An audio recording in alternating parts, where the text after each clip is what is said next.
നമസ്കാരം. പി ദിവ്യ എത്ര വേഗത്തിൽ ഓടിയാലും, കേരളത്തിൻ്റെ സ്പ്രിൻ്റർ റാണി PT ഉഷയേക്കാൾ വേഗത്തിൽ ഓടിയാലും ഈ കേസിൽ പിടിക്കപ്പെടും എന്ന് തന്നെയാണ് പറയുന്നത്. ഇതെൻ്റെ വാക്കുകളല്ല, KSU സംസ്ഥാന വൈസ് പ്രസിഡന്റായ കണ്ണൂർക്കാരനായ മുഹമ്മദ് ഷമാസിൻ്റെ ഉറച്ച വാക്കുകളാണ്. മുൻ കണ്ണൂർ ജില്ലാ പഞ്ചായത്ത് പ്രസിഡന്റായ പി ദിവ്യ ജില്ലാ പഞ്ചായത്ത് പ്രസിഡന്റായിരിക്കുന്ന അവസരത്തിൽ നടത്തിയ അഴിമതിയുടെയും ധൂർത്തിൻ്റെയും അനധികൃതമായി ഭൂമി വാരിക്കൂട്ടിയതിൻ്റെയും എല്ലാം കണക്കുകൾ കൃത്യമായി രേഖാമൂലം അവതരിപ്പിച്ചുകൊണ്ട് മുഹമ്മദ് ഷമാസ് നടത്തിയ പത്രസമ്മേളനത്തിലാണ് ഈ വാർത്തയുടെ ആമുഖത്തിൽ പറഞ്ഞതുപോലുള്ള ചില വാക്കുകൾ ഉദ്ധരിച്ചത്. പി ദിവ്യ അക്ഷരാർത്ഥത്തിൽ ഭയപ്പെട്ട് ഓടിക്കൊണ്ടിരിക്കുന്നു. മുഹമ്മദ് ഷമാസ് പി ദിവ്യയുടെ അനധികൃത ഭൂമി ഇടപാടുകളെക്കുറിച്ചും ജില്ലാ പഞ്ചായത്ത് പ്രസിഡന്റായിരിക്കുമ്പോൾ നടത്തിയ കോടിക്കണക്കിന് രൂപയുടെ അഴിമതിയെക്കുറിച്ചുമെല്ലാം തന്നെയാണ് മുഹമ്മദ് ഷമാസ് തുറന്നടിച്ചത്. ജില്ലാ പഞ്ചായത്ത് പ്രസിഡന്റായിരിക്കുമ്പോൾ ജില്ലാ നിർമ്മിതി കേന്ദ്രത്തിൻ്റെ ഉത്തരവോടുകൂടി തൻ്റെ ബിനാമി കമ്പനിയായ കാർട്ടൺ ഇന്ത്യ പ്രൈവറ്റ് ലിമിറ്റഡ് എന്ന കമ്പനിക്ക് വേണ്ടി അനധികൃത ഇടപാടിലൂടെ, അനധികൃത നിർമ്മിതികളിലൂടെ ഏതാണ്ട് 10-11 കോടിക്ക് രൂപ ഇടയിലാണ് ചില കരാറുകൾ മറിച്ചെടുത്തത് എന്ന് തന്നെയാണ് ഷമാസ് പറഞ്ഞത്.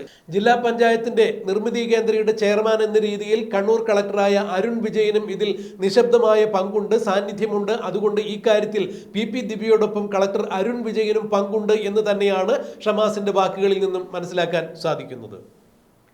മുൻ കണ്ണൂർ ADM ആയ നവീൻ ബാബുവിൻ്റെ കൊലപാതകത്തിലേക്ക് ചെന്നെത്തിയതിൻ്റെ ചില ദുരൂഹ വശങ്ങളും ഇക്കാര്യത്തിൽ അന്തർലീനമായിരിക്കുന്നു എന്ന് തന്നെയാണ് മുഹമ്മദ് ഷമാസിൻ്റെ വാക്കുകളിൽ നിന്നും മനസ്സിലാക്കാൻ സാധിക്കുന്നത്. അല്ല എങ്കിൽ പിന്നെ എന്തുകൊണ്ടാണ് ADM നവീൻ ബാബുവിൻ്റെ മരണത്തിൽ CBI അന്വേഷണം വേണ്ട എന്ന് CPMൻ്റെ സംസ്ഥാന സെക്രട്ടറിയായ MV ഗോവിന്ദനും CPMൻ്റെ സമുന്നത നേതാവും CPMൻ്റെ മുഖ്യമന്ത്രിയുമായ പിണറായി വിജയനും എന്തുകൊണ്ടാണ് പൊതുസമൂഹത്തിൽ വന്ന് ഇത്തരത്തിൽ വീണ്ടും പറഞ്ഞുകൊണ്ടിരിക്കുന്നത് എന്നാണ് മുഹമ്മദ് ഷമാസ് ചോദിച്ചത്. അതായത് CPMന് ഇക്കാര്യത്തിൽ എന്തൊക്കെയോ ഒളിക്കുവാനുണ്ട്, നവീൻ ബാബുവിൻ്റെ മരണവുമായി ദുരൂഹമായ എന്തൊക്കെയോ ചുരുളുകൾ അഴിയുവാനുണ്ട്, അത് CPMന് കൃത്യമായ പങ്കുണ്ട് എന്ന തരത്തിലേക്ക് തന്നെ കാര്യങ്ങൾ കൊണ്ടുചെന്ന് എത്തിക്കുന്നതാണ്. ഇപ്പോൾ കണ്ണൂർ ജില്ലാ പഞ്ചായത്ത് പ്രസിഡന്റായി പി ദിവ്യ ഇരിക്കുമ്പോൾ ഉണ്ടായ അഴിമതിയുടെ കണക്കുകൾ കൃത്യമായി പൊതുസമൂഹത്തിന് അവതരിപ്പിച്ചുകൊണ്ട് മാധ്യമ സമ്മേളനം നടത്തിയ മുഹമ്മദ് ഷമാസ് വ്യക്തമാക്കിയത്.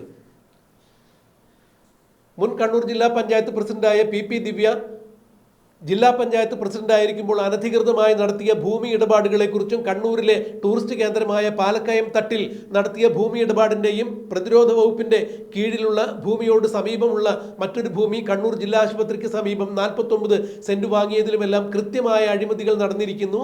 ഇതിൽ ജില്ലാ നിർമ്മിതി കേന്ദ്രയുടെ ചെയർമാനായ കളക്ടർക്കും പങ്കുണ്ട് എന്ന് വരുമ്പോൾ കൃത്യമായി ഇക്കാര്യങ്ങളെല്ലാം അന്വേഷിക്കപ്പെടേണ്ടത് തന്നെയാണ് എന്ന് കാണിച്ചുകൊണ്ട് വിജിലൻസ് ഡയറക്ടർക്കും മുഹമ്മദ് ഷമാസ് പരാതി നൽകിയിരിക്കുന്നു. രേഖാമൂലം തന്നെ പരാതി കൊടുത്തിരിക്കുന്നു എന്നുള്ളതാണ്. അക്ഷരാർത്ഥത്തിൽ പി ദിവ്യ ഭയവിഹുലയായി ഓടിക്കൊണ്ടിരിക്കുന്നു. ഇനിയും ഈ കേസിൽ നിരവധി ദുരൂഹമായ വെളിപ്പെടുത്തൽ ഉണ്ടാകും എന്ന് തന്നെ മുഹമ്മദ് ഷമാസ് പറയുമ്പോൾ പി ദിവ്യയുടെ നില CPMൽ പരിങ്ങലായിരിക്കുന്നു. ഇനി ഇവരെ പാർട്ടിയോട് ചേർത്ത് നിർത്താൻ സാധിക്കില്ല എന്നൊരു ഘട്ടം വന്നപ്പോഴാണ് പി ദിവ്യയെ പാർട്ടിക്ക് തള്ളിപ്പറയേണ്ടി വന്നത് എന്നുകൂടി മുഹമ്മദ് ഷമാസ് പറയുമ്പോൾ ഇനി പാർട്ടി എത്ര കണ്ട് തീരുമാനിച്ചാലും ചേർത്ത് പിടിച്ചാലും പി ദിവ്യ ജയിലിൽ പോകുക തന്നെ ചെയ്യും. അത്രത്തോളം അഴിമതിയാണ് അവർ നടത്തിയിരിക്കുന്നത്. കോടിക്കണക്കിന് രൂപയുടെ അനധികൃത ഭൂമി ഇടപാടുകളും നിർമ്മിതി കേന്ദ്രവുമായി ബന്ധപ്പെട്ട് കോടിക്കണക്കിന് രൂപയുടെ അഴിമതിയുമാണ് നടത്തിയിരിക്കുന്നതെന്ന് മുഹമ്മദ് ഷിയാസ് പറയുമ്പോൾ പി ദിവ്യ അക്ഷരാർത്ഥത്തിൽ പ്രതിസന്ധിയിലായിരുന്നു.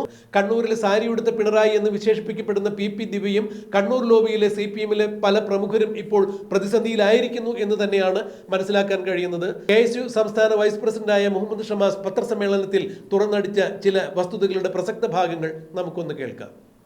ജില്ലാ പഞ്ചായത്ത് പ്രസിഡന്റായിരിക്കെ 49 സെന്റ് സ്ഥലം ജില്ലാ പഞ്ചായത്ത് ഉടമസ്ഥതയിൽ തന്നെ കണ്ണൂർ ജില്ലാ ആശുപത്രിക്ക് സമീപം വാങ്ങേണ്ടായി. വിചിത്രമായൊരു കാര്യം എന്ന് പറയുന്നത് CRZ ലെവൽ 2 പരിധിയിൽ പെടുന്ന ഒരു ഭൂമിയാണ്. അവിടെ നിർമ്മാണ പ്രവർത്തനങ്ങൾ നടത്താൻ കഴിയില്ല.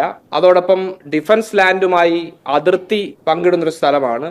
പി ദിവ്യ പഠിച്ച കള്ളി തന്നെയാണ് സത്യത്തിൽ ഉള്ളത്. നാടൻ ഭാഷയിൽ പറഞ്ഞാൽ പെരും കള്ളിയാണ് പി ദിവ്യ എന്ന് പറയേണ്ടി വരും.